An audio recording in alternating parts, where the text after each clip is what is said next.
한국에 있을 때의 일입니다. 제가 사랑하는 후배 하나가 군대를 갔습니다. 근데 그 친구는 굉장히 공부를 잘하는 그런 친구였어요. 똑똑해서 남들 가는 대로 육군을 가지 않고 영어 시험을 열심히 치더니 공군을 갔습니다. 그래서 첫 휴가를 받아서 나오는 날이었습니다.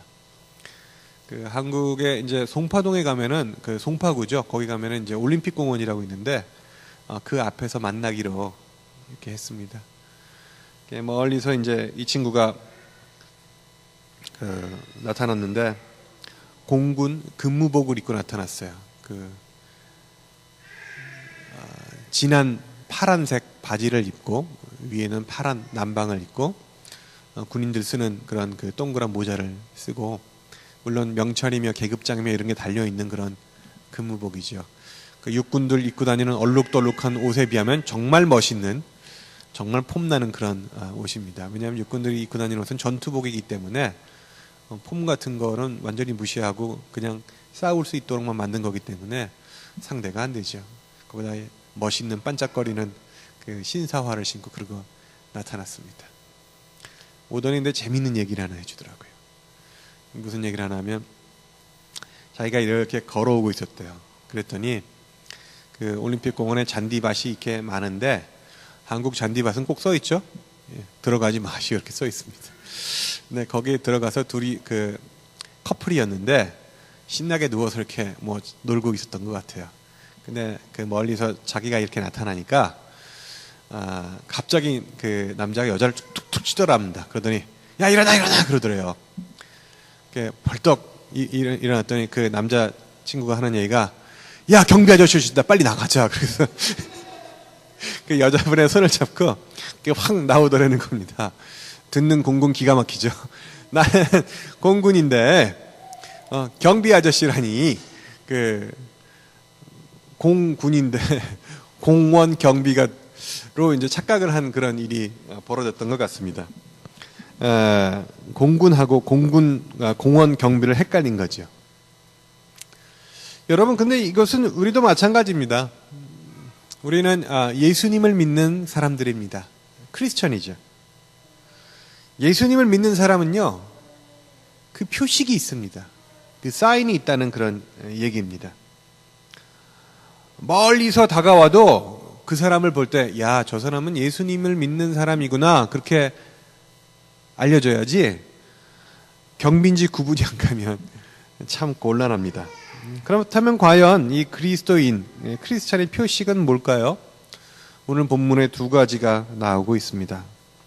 본문 빌립보서 4장 4절로 들어갑니다. 사도 바울은 이렇게 이야기합니다. 주 안에서 항상 기뻐하라. 내가 다시 말하노니 기뻐하라. 바울은 다시 한번 빌립보서의 마지막에서 기쁨을 이야기하지요. 왜냐하면 이것이 바로 그리스도인들의 첫 번째 표식이기 때문에 그렇습니다.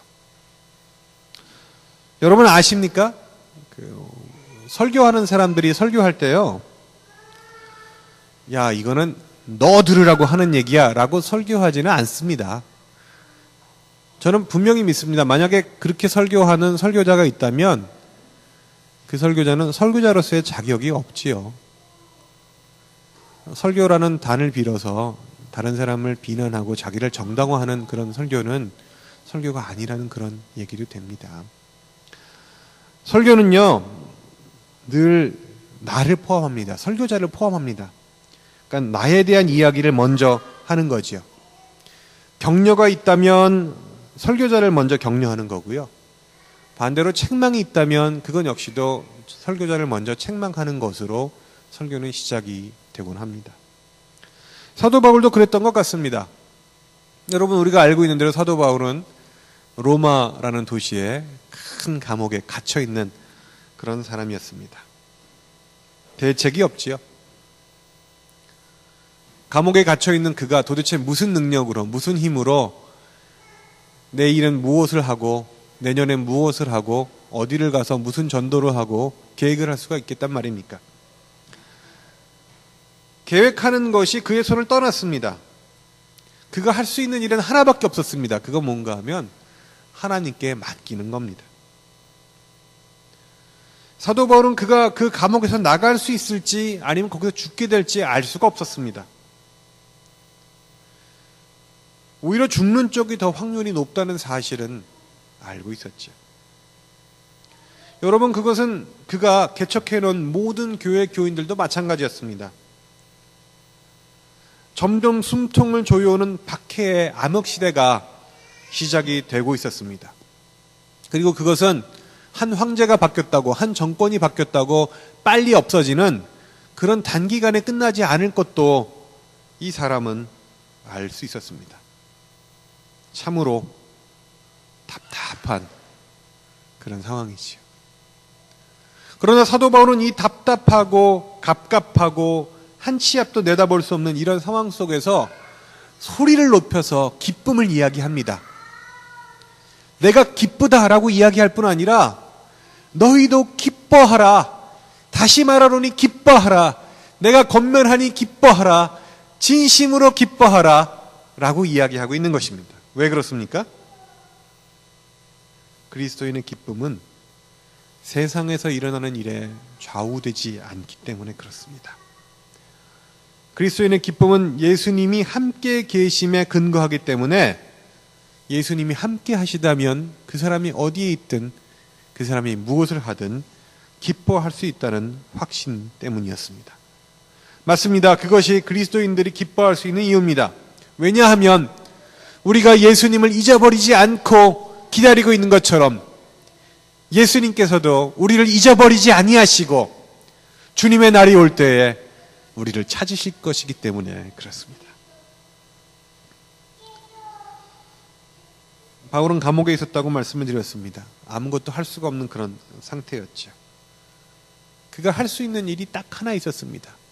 그건 뭔가 하면 누군가 와서 소식을 전해주면 그것을 통해 소식을 듣는 일과 그것을 가지고 여러 가지 상상을 해보는 그런 일이었습니다. 여러분, 상상에는 두 가지가 있는 거 아십니까? 하나는 즐겁고 좋은 상상입니다. 낙관적인 상상입니다. 그것을 우리는 꿈, 비전이라고 부르죠. 그러나 상상에 하나가 더 있습니다. 타락한 상상입니다. 나쁜 상상입니다. 안 좋은 상상입니다. 우리는 그것을 염려라고 부릅니다. 여러분, 만약에 어떤 제한이 있는 사람이 있다면 그 사람이 얼마나 좁아지는지 아십니까? 만약에 감옥에 한번 갇혀 보십시오.